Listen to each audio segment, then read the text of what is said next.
പടം കുറഞ്ഞ് പണി മാറ്റാൻ നോക്കിയ കുഞ്ചാക്കോ ബോബന്റെ 25 ലക്ഷം തട്ടിയ ആൾ അറസ്റ്റിൽ. എല്ലാവർക്കും എല്ലാ കാലത്തും ഒരുപോലെ ശോഭിക്കാൻ കഴിയണമെന്നില്ല.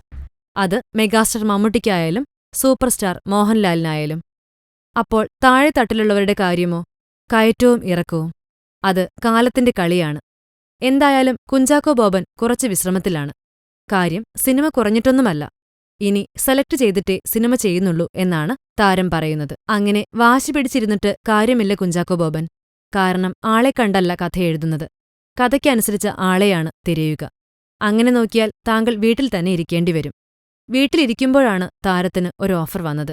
റിയൽ എസ്റ്റേറ്റിൽ ഒരു കൈ നോക്കാമെന്ന ഒരു ഓഫർ. താരം മുമ്പും പിമ്പും നോക്കാതെ, ആളെ തിരിച്ചറിയാൻ വരെ നിൽക്കാതെ ലാഭത്തിന്റെ മോഹിപ്പിക്കുന്ന വാഗ്ദാനത്തിൽ വീണുപോയ കുഞ്ചാക്കോ ബോബനിൽ നിന്ന് 25 ലക്ഷം തട്ടിയെടുത്ത് മുങ്ങിയത് കട്ടപ്പന കഞ്ചിയാർ സ്വദേശി PJ വർഗീസാണ്.